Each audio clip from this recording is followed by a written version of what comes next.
All right, rise and grind, everyone. It's another edition here of the Baker Fairburn Hockey Show on Tuesday, December 2nd, 2025. I'm your host, Kris Baker. You can find me on X at Sabres Prospects. Here, as always, with your Sabres beat writer for The Athletic, that's Matthew Fairburn. You can find all the Matthew's work at theathletic.com/Sabres. Go over to The Athletic, get your deal, stuff your stockings. Christmas is going to be here, or whatever you celebrate, before you know it. Stay ahead of it. Get that athletic subscription for the sports fan in your life. If you're watching this on YouTube, like this video. We were looking for 20% of the viewers to hit the like button, Matthew Fairburn, last week. I think we got that number. Let's do it again. I'm not going to push for anything greater than 20%, but it was a good showing from our audience. So if they can do it again, that would be greatly appreciated. Like this video, subscribe to the Sabres Prospects YouTube channel. The audio version of this podcast, you can find on Apple, Spotify, wherever you find your podcasts. And if you could please leave a 5-star review, don't forget to shit all over me in the comments. Oh, and by the way, if you're here on YouTube, I think I forgot. What's the part that I forgot, Matt? Comment on the video. Oh, hit the notification bell. Come on, hit the notification bell. It's a little early. bell. I don't have Ding this it. pep. Ding. I know, man. I don't have this pep. You're like Josh Norris coming in just flying into this episode. Oh, dude, I was up early. I'm coffeeed up. I'm fired up. So to your point, Josh Norris made his triumphant return to the Sabres lineup last night. Matthew Fairburn with 2 goals and assists as the Sabres defeat the Winnipeg Jets 5-1 down at KeyBank Center. Jason Zucker, Bowen Byram get singles last night. Alex Tuck knocked down the Mo, got a goal. And UPL was in net, stopping 23 of 24.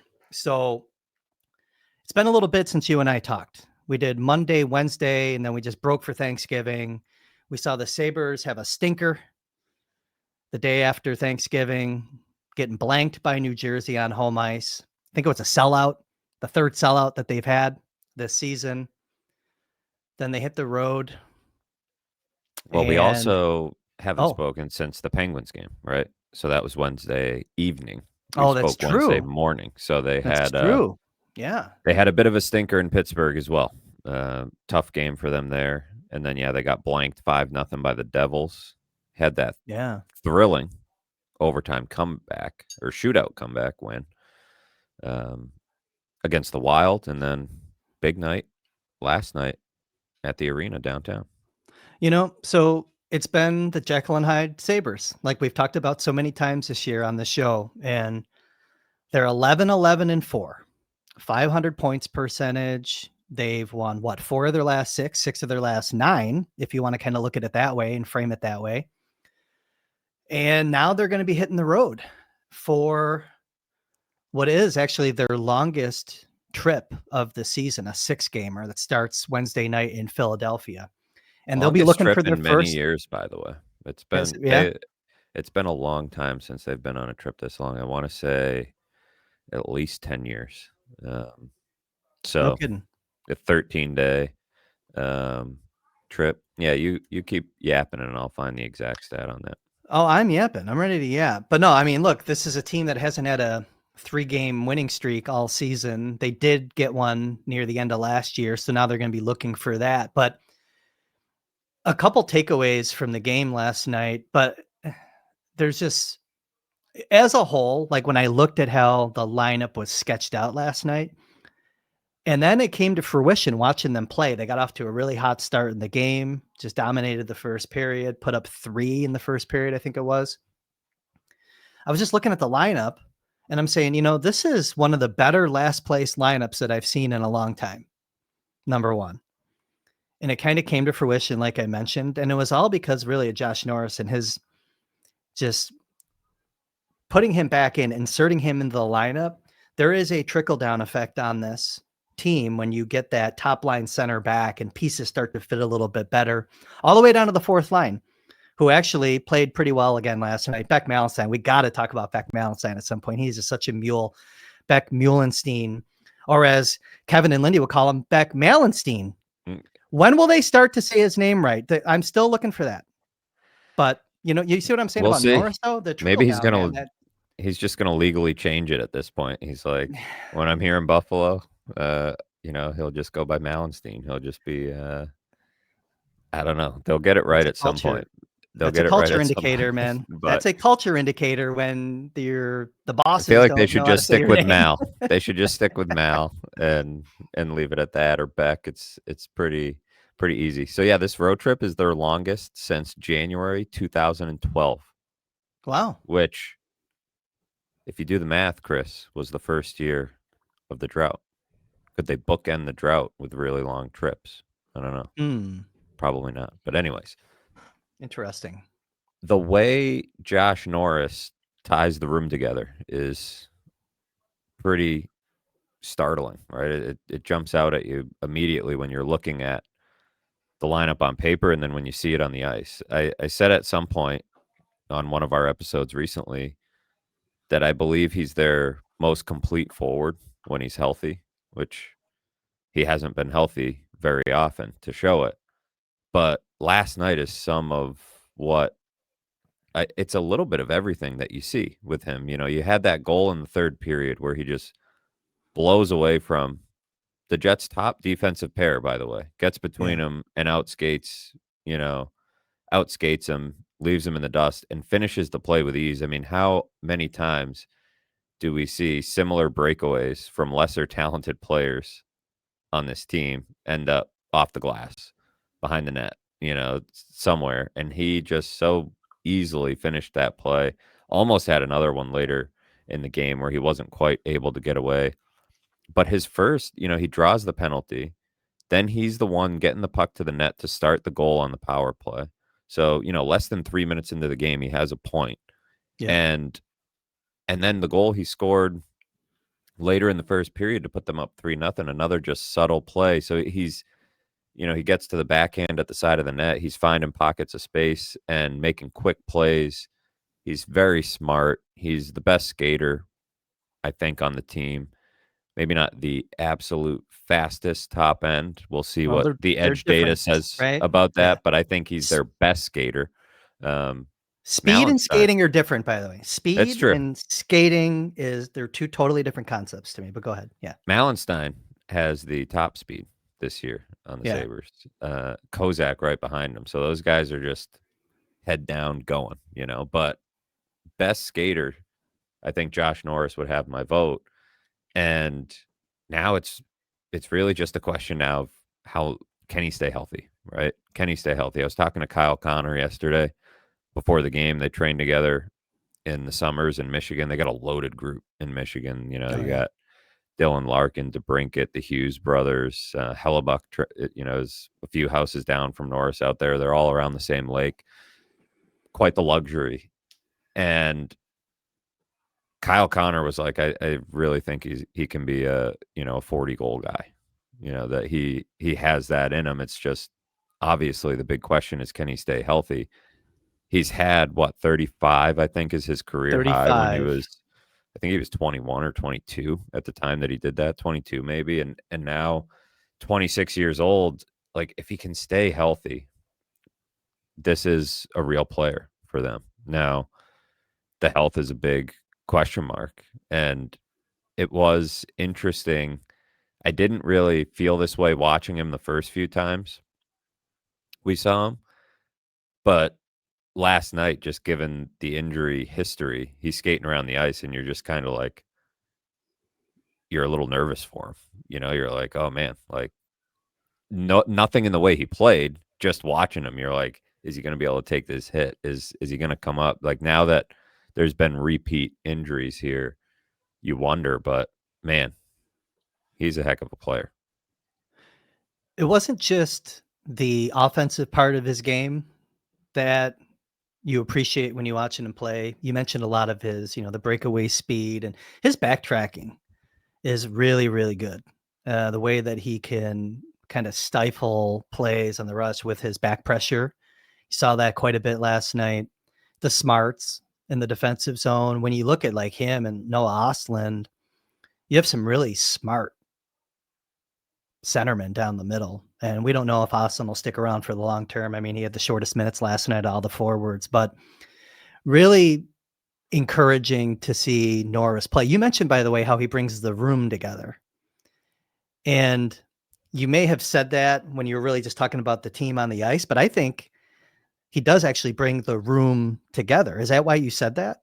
Like the the guys in the room. Guys rallied around him in a big Yep. way. And they see it's part of why I mentioned on a show at one point that I understand the fan the fan discourse around Norris about, oh, he'll be back for a couple games and then he'll be out of the lineup.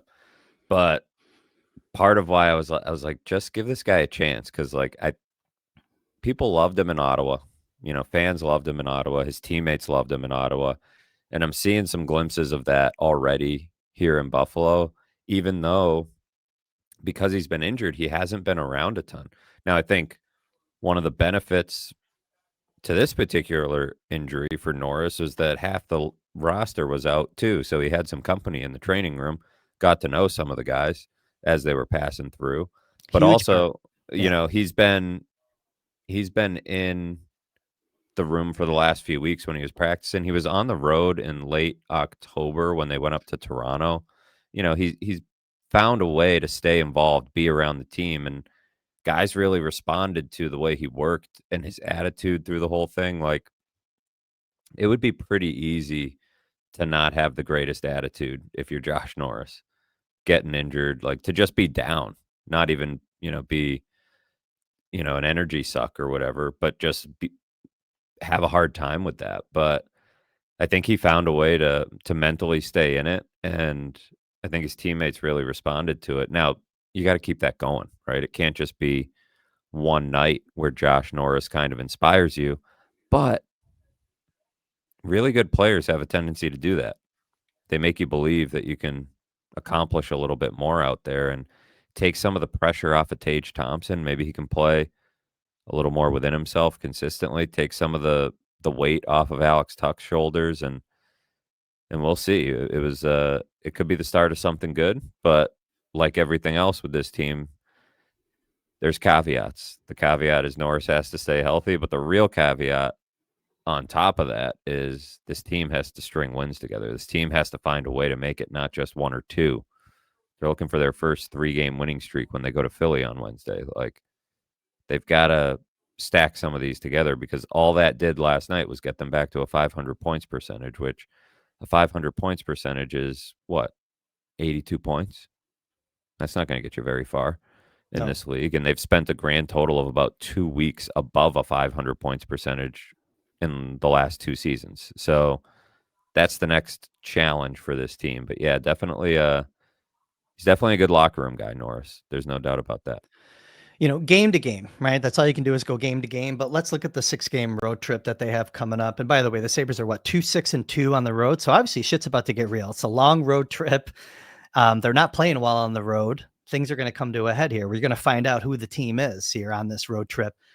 But you have Philly, winnable. Winnipeg, maybe looking for some revenge, but winnable as long as their goaltending is what it is right now. We saw Comrie and Milic last night. Beatable, just in net. By the way, we don't know what the Sabres goaltending is going to be game to game either. So, I mean, that's another thing that we should talk about. Calgary, winnable.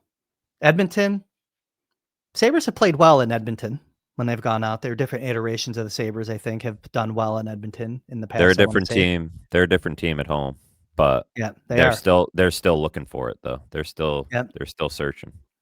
Vancouver, kind of sweeping the cellar. Yeah, right? We were picking their carcass last week, so yeah, we're going to keep picking at that carcass. And then Seattle, I think, they got off to a decent start. I don't know where they're at right now. I haven't actually looked to see how they've been running lately. They're holding down the last playoff spot presently, but they're 4-4-2 in their last 10. Lost 2 in a row. Sounds like the Sabres. I mean, it's not like they're playing a bunch of world beaters. Now, it is a league. We talked about parity. That includes the Western Conference to an extent. I mean, the real parity is in the Eastern Conference this year, with every team at a 500 points percentage or better. But yeah, I don't know. I think that if Norris can stay healthy, and by the way, it's so funny, we keep talking about it. It's like you wait for the shoe to drop. You're watching him out there. Oh, what's going to happen when he takes a hit or when he leans the wrong way. a couple things on that. He only took 5 faceoffs last night, won 3 of the 5.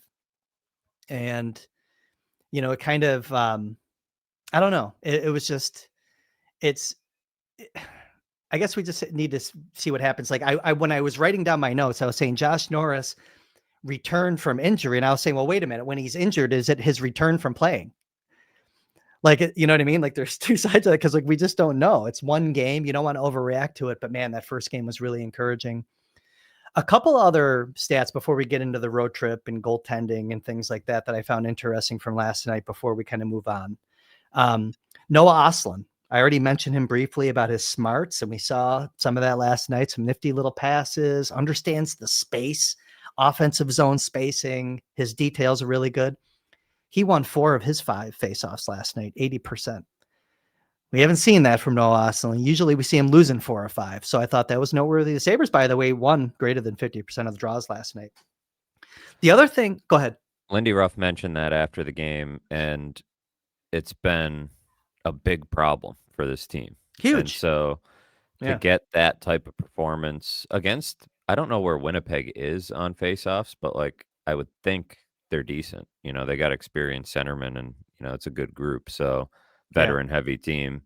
I don't know for sure exactly where they sit, but they've got, you have some really experienced players in there. So that mattered. And Noah Ostlund, this is going to be a really interesting situation to track, because Zach Metza went down yesterday, which I think was a smart move, to buy themselves another day to make a decision. They didn't need a 7th defenseman hanging around once they knew 6 were healthy for the game. And they have other defensemen that they can call up for the road trip. Metza needs to play a game before he can get called back up. So Jones is probably your guy that you're taking on the road, or Ryan Johnson. You got 2 options, frankly, that are, I think, more capable of jumping into the NHL lineup than Metza. Anyways, but it's still, all it did was buy them a day to make a decision here. And Kozak didn't play last night, but he needs waivers. Dunn needs waivers. And Dunn is kind of Greenway insurance. And that leaves Ostlund, who seems like he's just building and building and building. It would be a bit of a downer, for certainly I know for some fans that are loving watching him. And, who doesn't like seeing a young player come into the league, and he's exciting. He's fun to watch. It's still the easiest and simplest thing for them to do to get the roster space. But they've also got plenty of data on these goalies now, don't we think? So is it time to make a decision on the goalies so that you can keep Ostlund up? Or is it you send Ostlund down and you can call him up whenever you make a decision on the goalies? We'll see. But we'll have that answer, likely at least part of that answer, by the end of the day. When they head out on the road, you would think they would want to take 7 defensemen with them. Michael Kesselring started skating on his own. I'll be interested to see if they bring him on the road, even just to maybe rejoin the team at practice, just because they're going to be on the road for so long. If this were a 3-game trip or whatever, I wouldn't think it would be possible. But the fact that they're going to be on the road for 13 days makes me wonder if you take him with you, if there's a chance that he can practice with the team and be around the team. But decisions to come, like the 3 goalie thing has to stop, I think, at some point soon. Yeah, it's impossible to predict what they're going to do, and at this point it really is. It really is. It's talk about Jekyll and Hyde. All 3 of those goalies have been Jekyll and Hyde all year. Yeah. I don't know. I mean, I don't even I don't want to table it, but I don't want to talk in circles either. Like, I just don't know how they're going to handle it. Like, even if there was a trade market for Ukko-Pekka Luukkonen, I don't know if they would take it. I don't know if they would well, I mean, it depends on what the return is, but I don't know if they would want to make that move. It's really hard to understand what they're doing without seeing Alex Lyon get back in the net and get back into rhythm. Cause I think he's the key. Actually, it's Alex Lyon getting him back going. And they said that when he was off, he was working on something in his game. What the Yeah, hell does that mean? Like, you know what I mean? That's strange to me.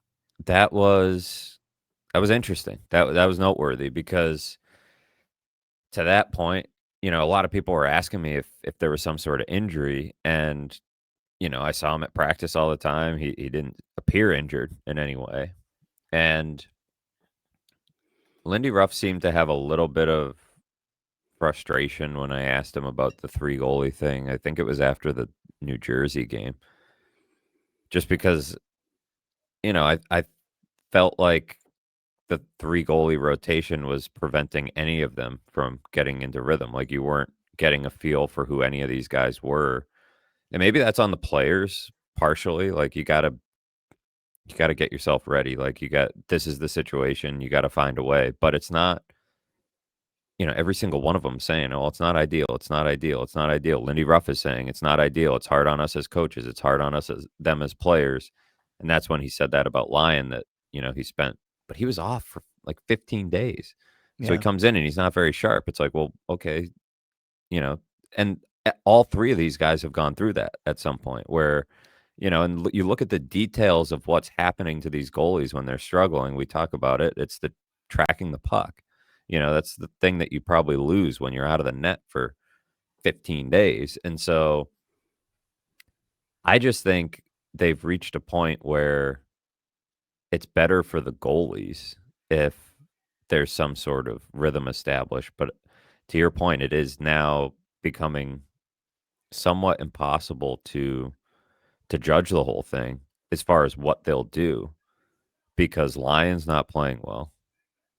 Luukkonen is having like Up and down, hot up and and down, cold. hot and cold, and Thought Colton he looked good Ellis. last night, by the way. I thought I he looked thought good he last looked night. I thought he looked good last night. I thought he looked good against Carolina. I thought he did not look good against Pittsburgh. So it's like, 2 of the last 3. Lindy Ruff called it 3 of the last 4. He threw in that Blackhawks game. I'm like, eh. He's the poster child, though, for this team, that Jekyll and Hyde nature. Luukkonen is the Oh poster yeah, child for them. 100%. You just don't know what you're gonna get each night. And Lyon, it's been a while since he played a good game now. That's Yeah. not all his fault, but when you're out of the net for 15 days and you got pulled in the game before that and then let up 5 against the Devils, like, it's been a while since he played a good game. Ellis played well on Saturday, didn't light the world on fire, but he played well.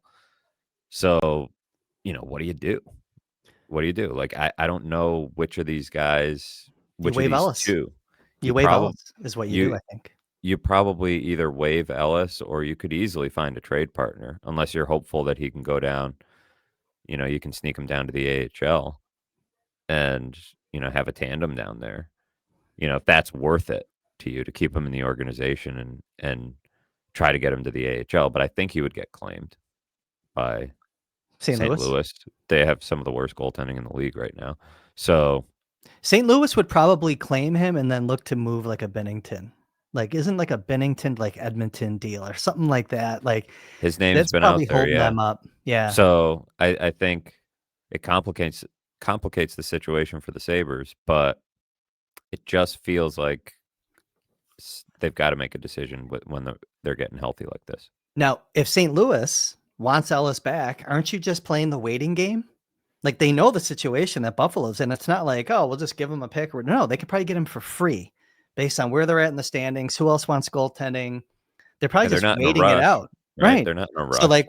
like why would they give an asset up to the Sabres knowing that Ellis is, I think has the highest probability of being the one that if when push comes to shove and they have to use waivers to ease the 3 goalie situation, that it would be Ellis.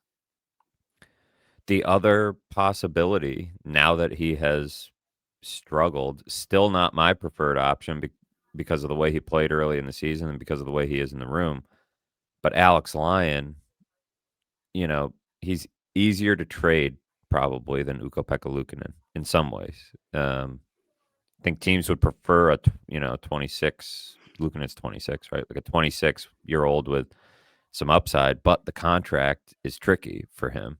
Lyon at 1.5 for this year and next, it's at least gives people a quality backup. I think that would be an easy guy to move, but I still don't really feel if you're doing that, you have to feel really confident in Ellis, and you have to feel. I mean, you had to feel really confident in Luukkonen, but also there's a component that you have to feel confident in Levi, right? Because then you're making the decision for next year too, that you're moving off that contract for next year, that guy that could be your sturdy veteran backup. But I just feel like they've hung him out to dry a little bit in this whole situation, maybe because he's such a pro, but for the last couple of weeks, and I don't know what he was working through in his game. That was kind of a weird offhand comment, but getting him back going would be ideal. So I think I'm with you that Ellis ends up being the logical odd man out.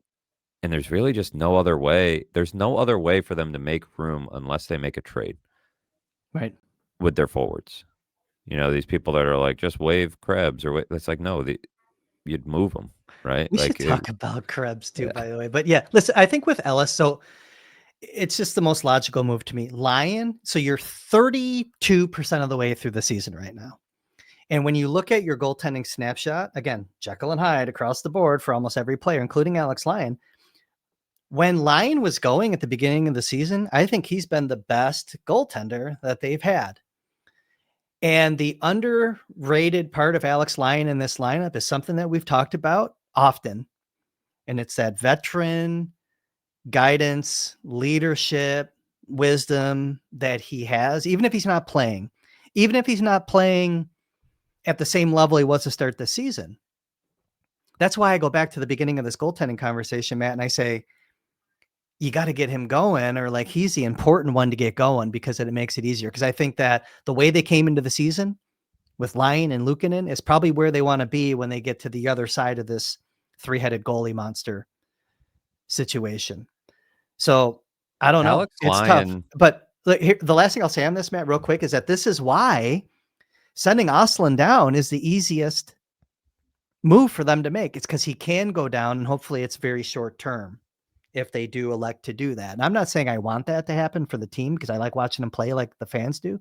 But this is why sometimes without one guy going out and grabbing it, it's the easiest move is sometimes the smartest move to buy yourself more time. Buy yourself time, and you can, it might, we've talked about this before, but it might not be the worst thing in the world for Noah Ostlund either, to stay hungry, go back down to Rochester briefly with some of this experience downloaded, and be hungrier and, even more ready for his next chance. Meanwhile, you have a Tyson Kozak sitting there who can be kind of a glue guy for other lines. Like he can fit in at wing or center on other lines the way Ostlund can. So you've got the center depth now that Norris is back. Ostlund has earned his way, but he can be right there at the ready. He could potentially join you on the trip if somebody gets hurt, right? Like another injury, and that could happen. On Alex Lyon, if you go by quality starts on Hockey Reference, he still has the highest quality start percentage. He has 8 quality starts in 13 starts. He's only 3-6-3, but that's a .615 quality start percentage. Ukko-Pekka Luukkonen has 3 quality starts out of 7 starts, .429, and Colton Ellis has 3 out of 6 for 500 quality start percentage. None of those are,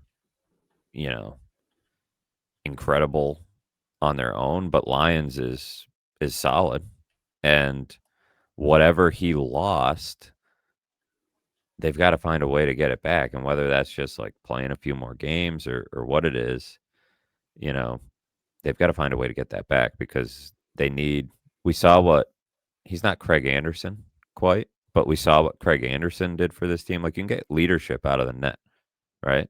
We saw what Reimer gave them. Yeah. They're going to need that. We know Ukko-Pekka Luukkonen is not going to be on a 60-game hot streak to end the season. We just know it. It's his MO. So Luukkonen probably needs Lyon. The rest of the team could use Lyon, and he has been solid even throughout all this nonsense with 3 goalies. He's been through it before. He's He's been up and down, AHL, NHL. He's had to kind of fight for everything. Nothing really phases him as far as his attitude in the room, and that's valuable. And he's probably their best goalie, you know, on the Yeah. whole. So I getting rid of him, just think it would be a mistake. No, and again, I just want to say it one last time. I think when it comes to Ostlund, I'm not saying bump him down. I'm not saying put him down. I'm saying that I can rationalize if that's what they do to get them through extended runway to figure out the 3. And it also allows them to wait out St. Louis if we believe that St. Louis would like to get him back and make a deal elsewhere in net. They got to play a game with him almost. I think it's cat and mouse.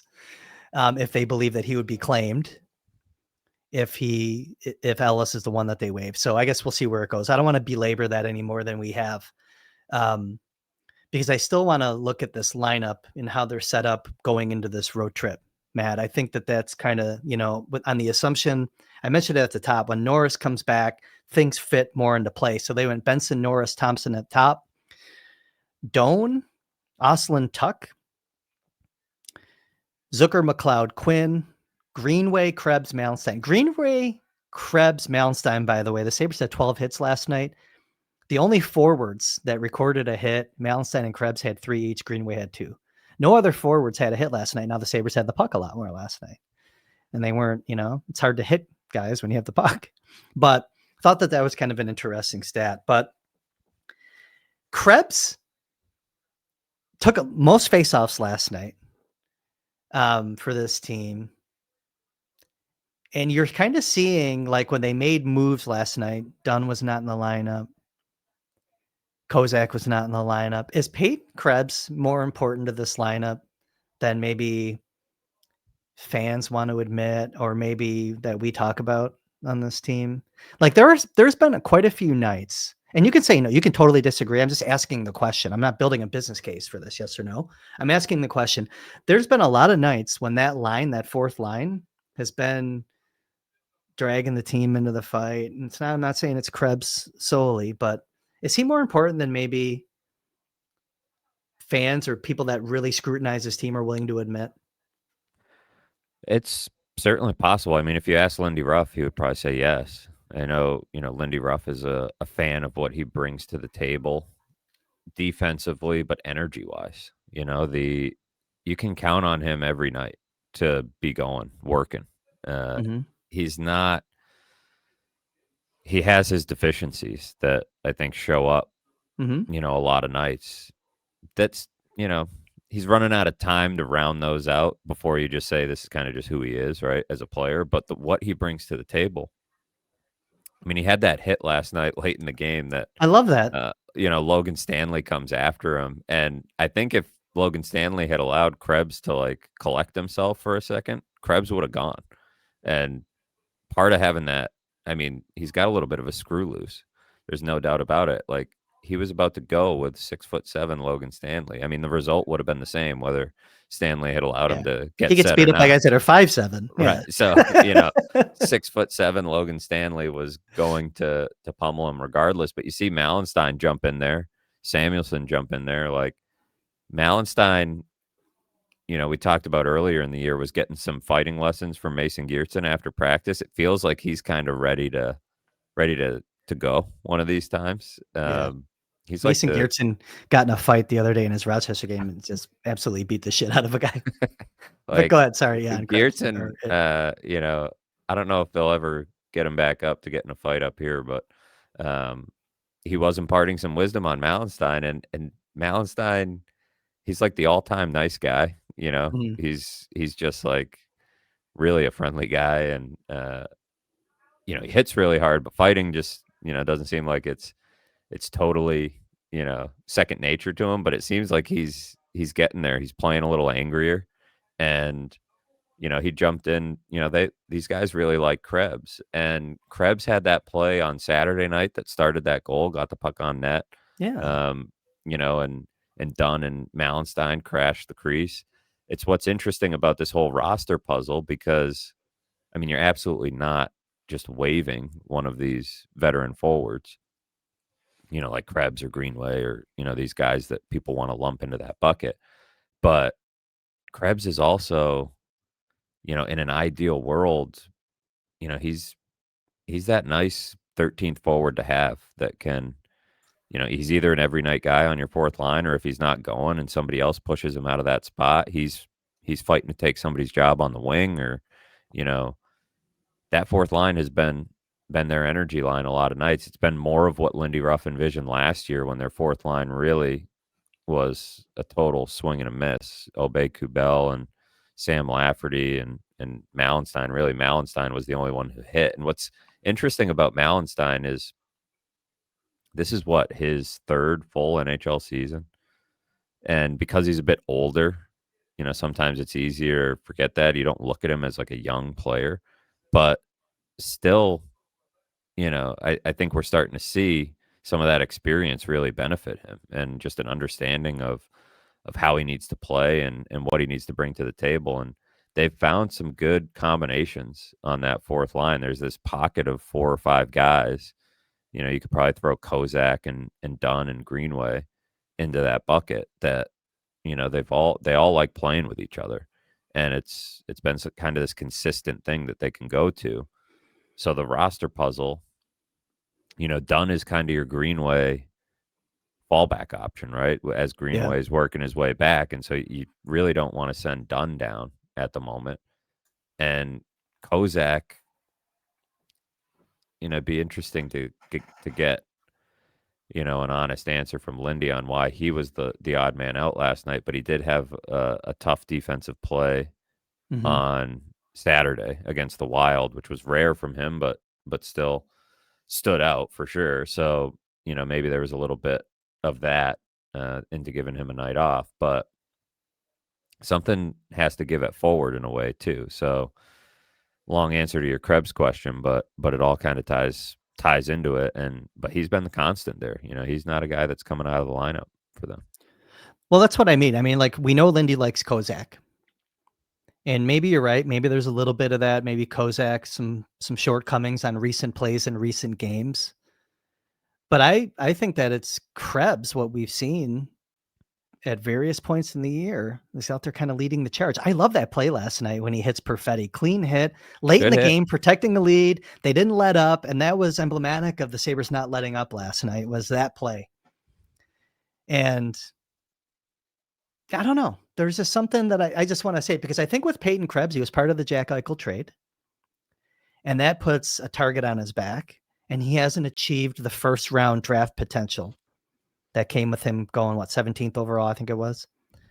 And when you forget the draft pedigree and some of the lines on his resume, I just think he's becoming a very important player to Lindy Ruff and to the group. And I just wanted to have the conversation because, I see comments on the videos on Twitter. People I get the vibe that like people are just so frustrated with him, can't stand him.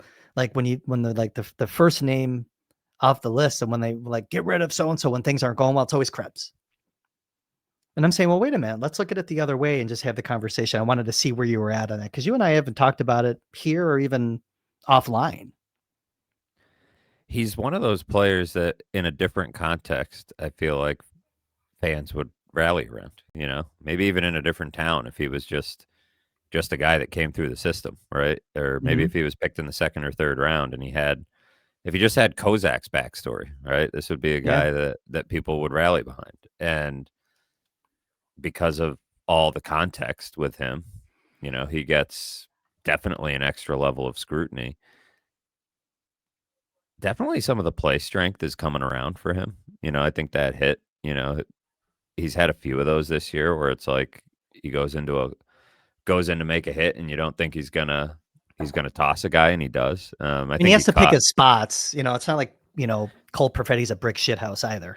No, but he caught Cole Perfetti off guard a little bit too. Yeah. I think that was what Stanley didn't like about the hit, was that he wasn't totally looking, but hey, keep your head up, But I know what you're saying about Krebs though, like hitting through the body a little bit more. There's a little extra pop, and he's definitely embraced that role that he's in. So guys in the room that they like him, they like that. I mean, he's still a willing participant in the fights. I don't know if he's won one yet in his career, but he still goes in there, and every time he pops up and he's firing up the crowd. I know, It was so actually funny. it was funny last night because he that whole thing happened with Logan Stanley, and the refs are sorting it out, and the only one who's sitting in the box when they're sorting it out is Krebs. Like, he went right to the box. He's like, "Yep, earned my 5 there." So he's sitting in the box, and they sort everything out, and the ref was like, "No, dude, you're good. Like, there's Yeah.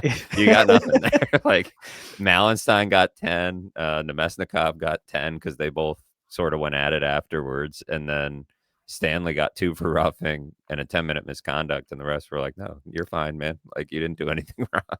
Peyton But Krebs is Tito, my dog, my golden retriever. I have 2 dogs. I have one. So Aspen is like big, strong, Swissy. Every time they wrestle, Aspen just owns him, ground and pound, puts him down. And Tito gets up and he's like, yeah, he's like all fired up just because he's happy to be playing with her. You know what I mean? Like, Peyton Krebs is Tito, totally. But no, that's really fun. I don't know. I just want to have the conversation. I don't want to belabor that too, because I think, before we get out of here, and hey, like this video, we're 40 minutes in, we're going to go a little bit longer. Can we shift gears real quick? Hard shift to Owen Power. 9-game point drought right now. He has to make his mark offensively, I think, on this roster. He's playing with Bryson right now. Still pulled over 20 minutes last night, but definitely struggling this year. Not taking the next step. And just kind of curious, what are you feeling being around the team when it comes to Owen Power in terms of his psyche? You see practices. I don't think he's getting a lot of one-on-one time. I have a take on Owen Power. It's just like, you can't have the conversation with Owen Power without talking about Marty Wilford. But anyways, like that, I don't even know if we should go there right now, but let's just talk about Owen Power a little bit. Definitely a struggle. And are you seeing light at the end of the tunnel for him right now? it's definitely a combination conversation about Power individually, but also development as a whole, right? If you're going to be a draft and develop team, you better handle your number 1 overall pick the right way. And I think there's a case to be made that they haven't done that. Certainly the coaching he's gotten has to come under the spotlight when you have a guy that has the size and ability that he does. And here we are in year 4. I guess, he had the 8 games in that first season, but 4th full season. And, some of the underlying metrics are like okay with him, but the usage, it's pretty clear that, not that he's completely fallen out of favor or anything like that, but the trust has dropped off a level, to where he's playing with Bryson. And even when the Byram Timmons thing has not gone well, right? There's been nights where that has been a problem for them. The puck management from those two has been a little touch and go. Even with that, they haven't pulled the lever to go back to Power Timmons. So I think that does tell you that, as far as the trust level goes, it's not there. He had a play against the Penguins. I think it was the 3rd goal that put them down maybe 3-1, where it was Erik Karlsson's like at the end, at the sideboard. Like, he's not shooting. That's clearly a pass coming across. And Kevin Hayes, who at that point was goalless on the season, is coming right down Broadway. And Owen Power just keeps backing up, completely loses his gap, doesn't make a play on the puck coming across. And to me, it just kind of summed up like some of the frustration you have watching this guy, where there's just no assertiveness, no like switch that goes off for him that's like, I'm not letting this guy get this puck. I'm not letting this guy get to the net. It's just like, I'm vaguely in the right spot. I'm vaguely doing what I'm supposed to do, but not switching that gear that says, this is my puck. This is, I'm going to take the body here. It's just not in his nature. And even just making a play with your stick there would, prevent a goal, bail your goaltender out a little bit on a night where Luukkonen wasn't having the easiest night. And that was a costly goal for the team. And, you can point to a lot of those examples, but that's the most recent one. And to your point, the point drought stands out as well, because most nights I feel like you go through the game and you don't notice him offensively these days. Mhm. Where Yeah. it used to be nightly, he would do something with the puck on his stick where you would really notice him. And now that part is not there. And so you definitely wonder about the confidence of the player, where he, all of that. To me, it's not even the pressure of number one overall. It's got to be the pressure of 8.3 million. That's what Yeah. matters more to me. I mean, the draft was the draft, right? Like he didn't, it wasn't the strongest draft so far based on, some of these other guys. So we can nitpick who they could have picked at number one, but I think he was probably going number one for a lot of teams. Maybe not every team, but for a lot of teams. But it's the quick 8.3. It's all part of the development conversation. It's all part of the Marty Wilford conversation. Not that he signed him to the contract, but it all plays into the same thing of he comes right into the NHL. That's the coaching he's getting, right? And within a year, he's getting an $8.3 million cap hit, and the pressure that comes along with that, the ice time that comes along with that, the role that comes along with that, and never really earned any of it. So now we're seeing that his development has kind of stalled out, and he's still young. There's plenty of time, but you want more out of this guy right now It's at this not point in his career. linear development, that is. And what's concerning for me about Power, using that play that you referenced in the Pittsburgh game as an example, is that Owen Power, the hallmark of his game is that he's an incredibly smart hockey player. And that was not a smart play. And you've seen a couple of those this year. He's had a hand in some of the more memorable lowlights for the team this year in terms of goals against that happen, whether it's giveaways, questionable puck decisions. Sometimes he's forced into them by good plays by the forecheck, but this is definitely a lull. And like I said, I think that I'm not throwing this all on Marty Wilford's lap, because at some point it's on the player to play the game. But this is why I think we talk about changing out assistants. And it's not just Power, by the way. I mean, Bowen Byram only had like a handful.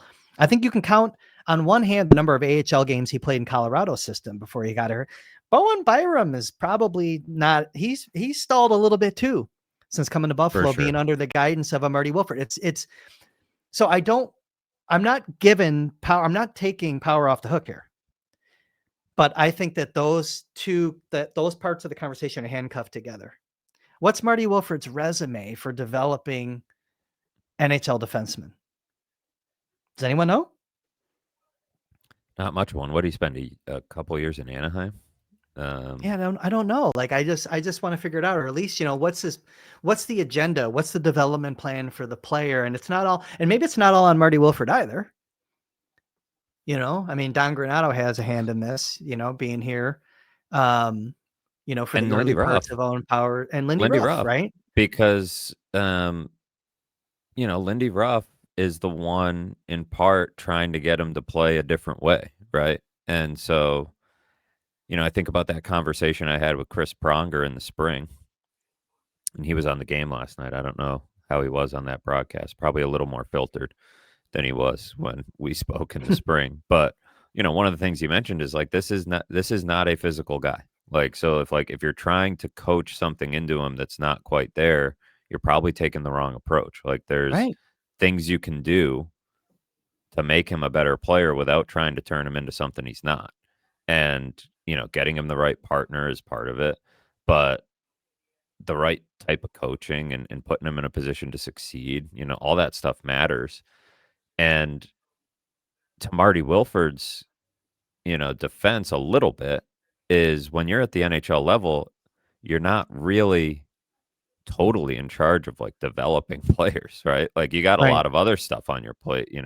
Marty Wilford has a hand in the penalty kill that's Mm-hmm. doing really well this season, and Yeah, the assistants do all the game plan stuff. right. The You're assistants shoulder all of pre-scouting. that. You're Right. you're doing a Right. lot more than just developing players, and you don't get a lot of practice time in the NHL once the season starts. So the thing I wonder about Owen Power is, you compare him to Rasmus Dahlin, right? Because they're number one overall picks. And Dahlin was definitely in, I don't know if he was in a similar boat. I wasn't covering the team at the time. You could speak to it better, but definitely had his doubters at a Oh, yeah, similar yeah. age, right?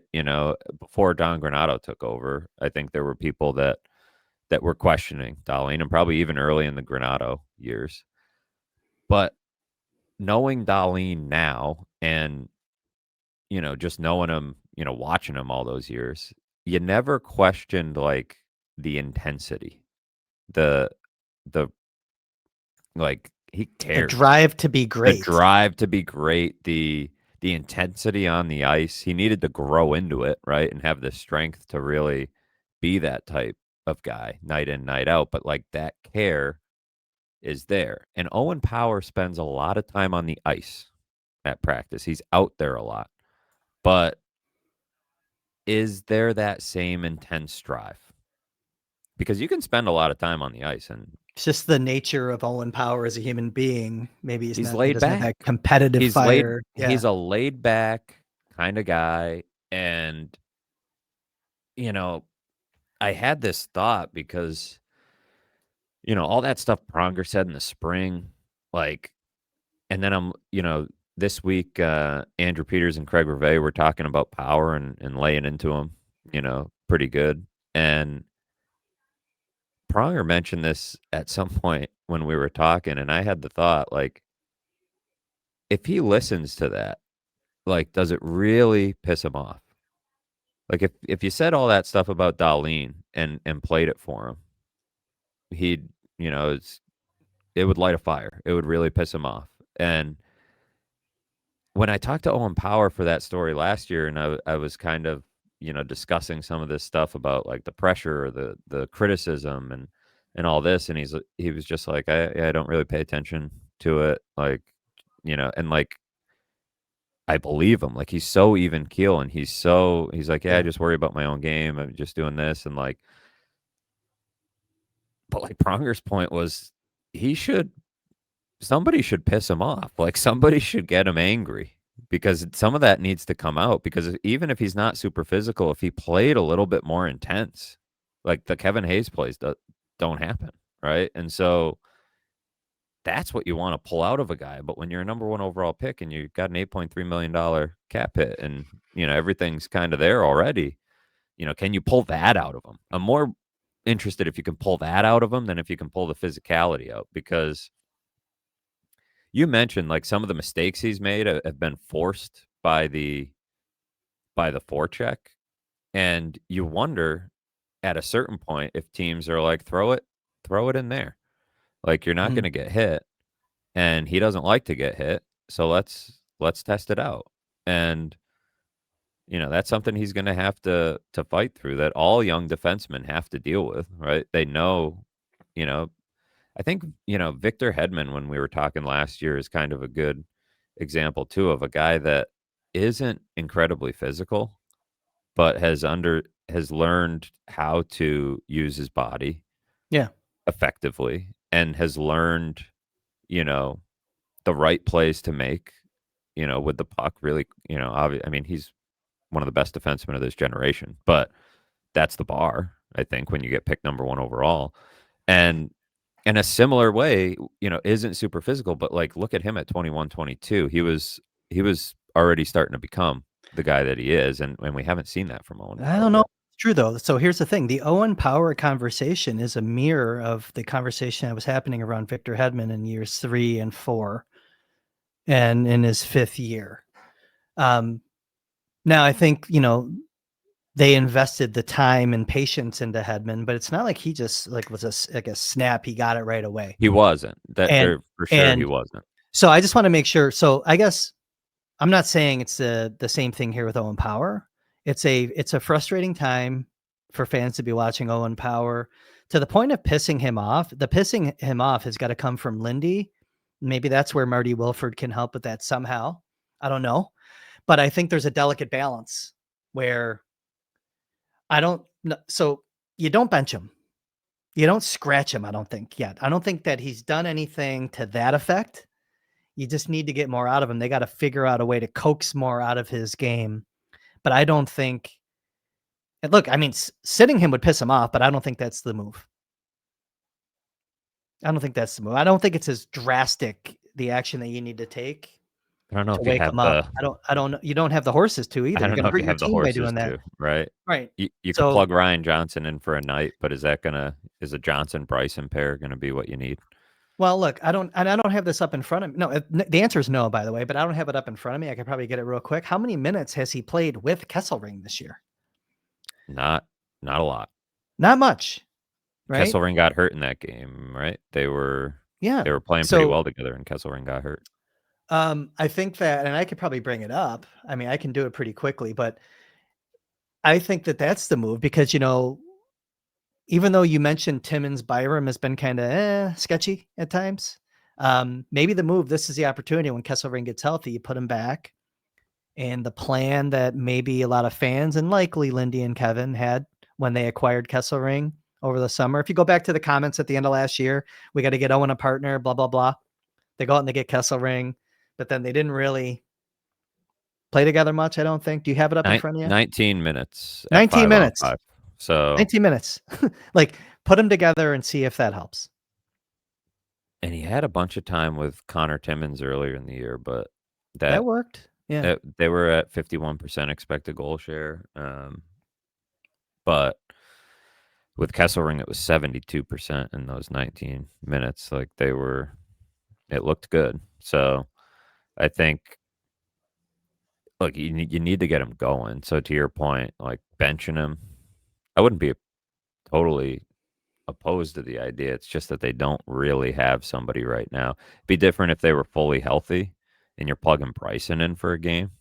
We know that Bryson can give you some okay minutes, but to keep calling guys up to try to fill that hole, like they're just not healthy enough to do it, and they're better off if he gets going. But I wouldn't, if it happened, I wouldn't sit there and say that it was a mistake, because you talk about accountability and the standard and whatever buzzwords you want to use from the last few years, like that's part of it, right? I mean, there's been look around the league at some of the guys that get healthy scratched, occasionally. Oh yeah, Jordan Kyrou. We just saw Jordan Kyrou came into town and was a Yeah. healthy scratch. So it's like it can happen, and it should light a fire. They got to try something to get him going, because, and I know he had the offseason injury and had an injury in camp, so there could have been some of that.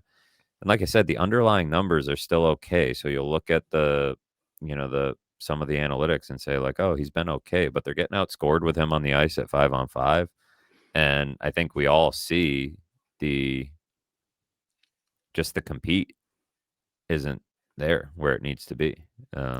Yeah. And look, I mean, as trade conversations heat up, he's still I think there would be a very broad market for Owen Power if they ever get to the point. I'm not there yet, by the way. Like, if you can't tell, I'm on this side of get him right, get him confident, get him right. And if anything, it helps the team. And the other side, it boosts him as an asset if you want to make a hockey trade. Yeah, it's hard to sit there and sell low, right? You don't want to sell low. You want to get him going. I was texting with a friend over the weekend. He's been watching hockey for, since the Sabres came into existence. And he's just like, here's what he is. Cut your losses. Get what you can for him now. And I'm saying, no, that's foolish asset management. Boost him. I get it. He's a disappointing results right now, 4 years into his career as a first over. I get it. But get him right is where I land with Owen Power. And I question whether or not the staff that is charged with getting him right has the ability to get him right. Yeah, that's so completely fair. They're all in it together. They're all in it together. They should be. And yeah, I think Kesselring could be a key to this whole thing. And, getting him back, he's skating on his own for a few days. And, I don't know if this is the type of thing where, I know he badly wants to get back out there. So maybe he rushes things a little bit, but also Owen Power needs to get to the point where he's going independent of who he's with. That's the expectation when you make that money and you were that kind of draft pick. That's the type of player Rasmus Dahlin is. He goes and drags everybody up, right? He drags his partner up. You look at all the numbers and it's like, wow, Henry Jokiharju is really good with Rasmus Dahlin. It's like, yeah, it's Rasmus Dahlin. Like, he's the one doing it, right? And, those numbers look good. And all you got to be is a passenger. Power needs to be less of a passenger and more of a driver. And he's had that for stretches of his career. I feel like early in his career, he kind of jumped in. His rookie year was impressive. And they need so much more of that. And is it different because he's playing with Jacob Bryson and he doesn't feel like he has, he's taking less chances offensively, maybe? I don't know. But whatever it is, they need to figure something out with him because, to your point, it's not great asset management to just cut him loose. No, You'd rather him get going again. You can't rely totally on other teams will think it's just Buffalo, right? They'll think it's a Sabres problem, and it's like you're still looking at a distressed asset at this point. Maybe what I'm saying is it is true. Maybe what I'm saying, what I think is going on, like with the staff, and maybe not fostering the environment to get him out of the funk and make him confident. Maybe it is a Buffalo thing. No, it very well could be, but you can't bank totally on his, trade on other teams thinking that. Like that's not a good pitch, right? That's Kevin Adams can't pick up the phone and be like, "Look, we're a mess, but imagine if you had him. Like you could really get this guy going." Don't put it past Kevin. I don't really think that's the pitch. Look, get this guy some vitamin D, and some sunshine and palm trees, and he'll be great. I promise. But he is probably the guy that you can move out if you really want a big return to like jolt the forward group. If you're thinking about reshaping the now and the future, because you have Byram, you have some lefties coming up, through the ranks, and you already have your number one unquestioned top defenseman, top power play guy in Dahlin. So I think, he's on watch. He's on notice for sure. All right. I'm on watch too, to get my morning started, as are you. So let's just stop the discussion there today. We're over an hour in. Matthew Fairburn, do your plugs. People can find me at theathletic.com/Sabres. As always, had something up on Josh Norris's return. I almost wanted to call it his debut. It felt like his debut in some ways, like his, announcing himself to the Sabres home crowd, which has been